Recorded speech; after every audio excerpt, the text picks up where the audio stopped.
Hello दोस्तों, field technician other home appliances training में आपका स्वागत है।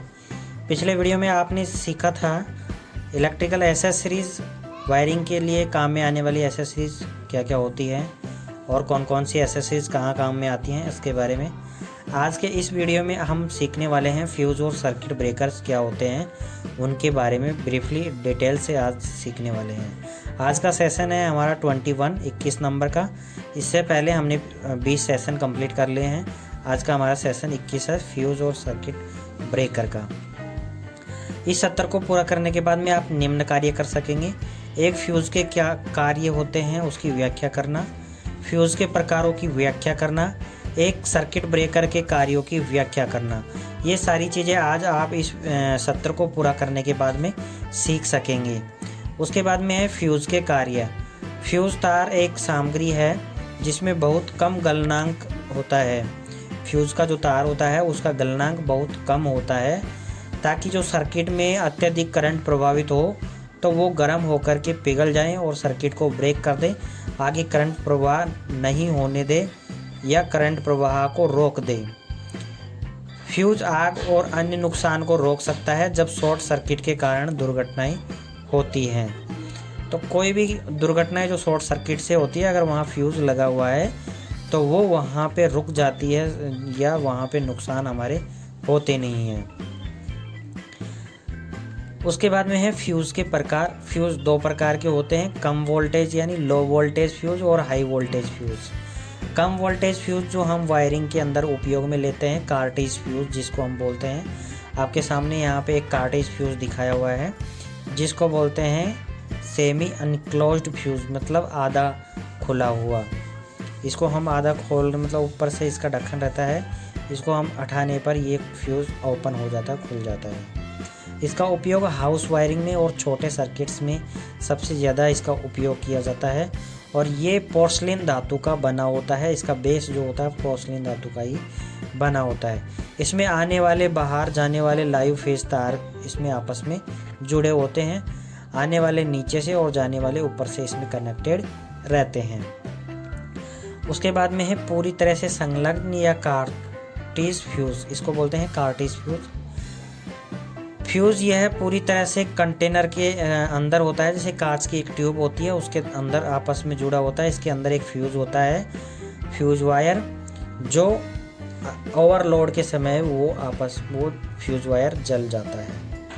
ये मुख्य दो प्रकार के होते हैं, डी टाइप और एक link type. D type non interchangeable fuse होता है और लिंक टाइप फ्यूज़ होते हैं वो definite now break capacity fuse होते हैं। आइए उनके बारे में भी जानते हैं एक एक के बारे में।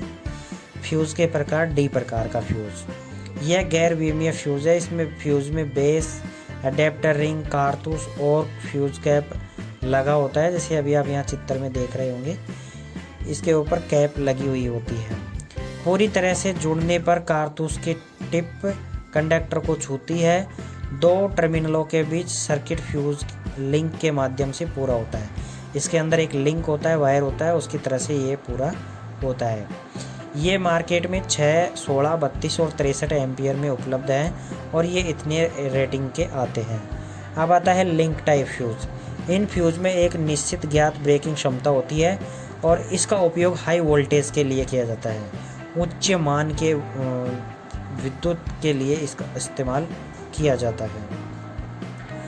उच्च वोल्टेज फ्यूज़ में आता है शक्ति फ्यूज़, जैसे हाई वोल्टेज जैसे 115 kV से ऊपर की जो वोल्टेज आती है वहाँ तक हम इस उच्च वोल्टेज फ्यूज़ का इस्तेमाल करते हैं।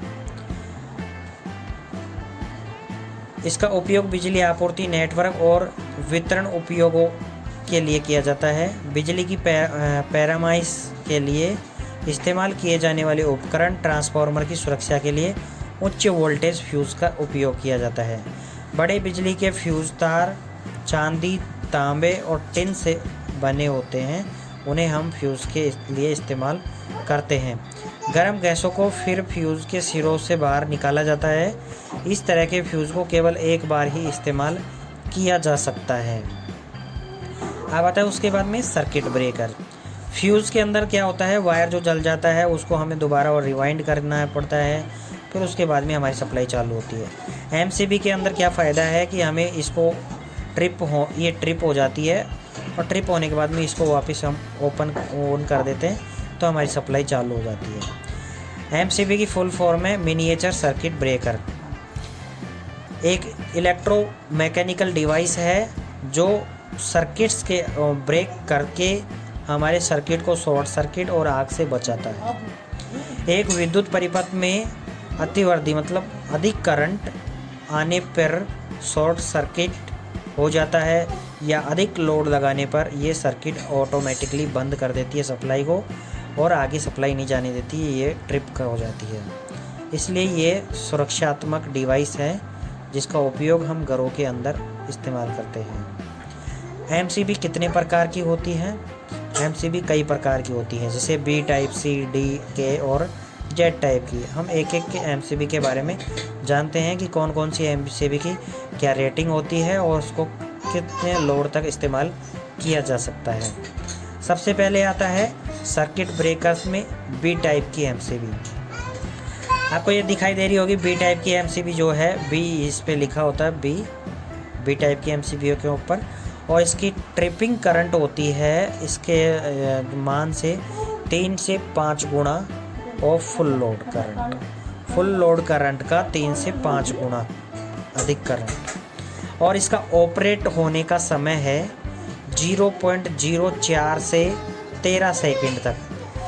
मतलब इसका जो ऑपरेट होने का समय है वो काफ़ी ज़्यादा है, और इसका उपयोग हम घरों की वायरिंग में, घर की बिल्डिंग्स के अंदर और छोटे मोटे लोड्स के लिए इसका इस्तेमाल करते हैं। उसके बाद में है के बाद में C type MCB. C type की एमसीबी का इस्तेमाल हम कॉमर्शियल बिल्डिंग, इंडस्ट्रियल एप्लीकेशन जैसे बड़ी बड़ी मोटरें हैं उसके लिए हम इस प्रकार की एमसीबी इस्तेमाल करते हैं। और इसकी ट्रिपिंग करंट है 5 से 10 गुना, और फुल लोड का 5 से 10 गुना ट्रिपिंग करंट है। ये ट्रिप कब होती है? जब ओवरलोड में इसका 5 से 10 गुना करंट अधिक होगा। और इसका ऑपरेट होने का समय उस वाली एमसीबी से 20 से कम समय है, मतलब 0.04 से 5 सेकंड के अंदर ये ऑपरेट हो जाती है, मतलब सप्लाई को बंद कर देती है। इसका उपयोग हम इंडस्ट्रियल और कॉमर्शियल बिल्डिंग्स के अंदर करते हैं। उसके बाद में है डी टाइप की एमसीबी। डी टाइप की एमसीबी, इसका ट्रिपिंग करंट है 10 से 20 गुना और फुल लोड का 10 से 20 गुना। और इसका ऑपरेट होने का समय उन एमसीबी से और भी कम है, जैसे 0.04 से 3 सेकंड के अंदर ये ऑपरेट हो जाती है। और इसका उपयोग भी हम इंडस्ट्रियल के अंदर करते हैं और कॉमर्शियल के अंदर इसका इस्तेमाल करते हैं।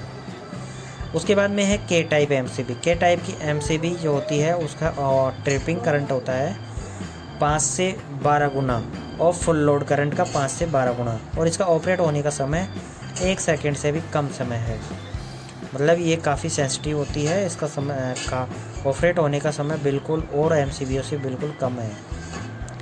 इसका उपयोग मोटर्स के लिए किया जाता है और हाई लोड्स के लिए इसका इस्तेमाल किया जाता है, जहाँ पे हाई लोड होता है, अधिक लोड के लिए। उसके बाद में है जेड टाइप की एमसीबी। इसका ट्रिपिंग करंट है 2 से 3 गुना और फुल लोड करंट, और इसका ऑपरेटिंग होने का समय है 1 सेकंड से भी कम, मतलब बहुत कम समय में ये ऑपरेट हो जाती है। Use the protection of highly sensitive device such as semiconductor device. कोई सेमी कंडक्टर डिवाइस होती है उसके लिए इसका इस्तेमाल किया जाता है। बिल्कुल सेंसिटिव है, ये बहुत कम समय में ऑपरेट होती है, और ये इसका ट्रिपिंग करंट है वो कम है, 2 से 3 गुना ही है। तो ये थी एमसीबीज़। अब आता है पोल के आधार पे एमसीबी कितने प्रकार की होती है। तो पोल के आधार पे एमसीबी होती है single pole, double pole, triple pole और ट्रिपल पोल न्यूट्रल। मैंने ऊपर लिखा है एसपी, डीपी, टीपी और टीपीएन। एसपी की फुल फॉर्म होती है सिंगल पोल, डीपी की डबल पोल, टीपी की ट्रिपल पोल और टीपीएन की ट्रिपल पोल न्यूट्रल, जिसमें 3 फेस और 1 न्यूट्रल होता है। अब आपको ये पता लग ही गया होगा ये एमसीबीयाँ कहाँ कहाँ यूज़ करते हैं। केवल फेज़ के लिए तो सिंगल फेस एमसीबी यूज़ करेंगे। डबल पोल वाली एमसीबी जहाँ न्यूट्रल और फेस को ऑन ऑफ करना है, और जहाँ पे हमें 3 फेज़ों को एक साथ ऑन और ऑफ करना है वहाँ पे हम ट्रिपल पोल वाली लेंगे, और जहाँ पे ट्रिपल पोल के साथ न्यूट्रल भी है तो वहाँ 4 पोल वाली MCB इस्तेमाल करेंगे। ये थी दोस्तों आज के इस वीडियो में सर्किट ब्रेकर और फ्यूज़ के बारे में जानकारी। अगर आपको ये वीडियो पसंद आया है, अगर आपको हमारे वीडियो अच्छा लगा है तो प्लीज़ हमारे इस वीडियो को लाइक करें, शेयर करें, और अगर आप हमारे चैनल पर पहली बार आए हैं तो प्लीज़ चैनल को सब्सक्राइब करके बेल आइकन ज़रूर प्रेस कर दें। मिलते हैं आपको अगले वीडियो के साथ, तब तक के लिए जय हिंद।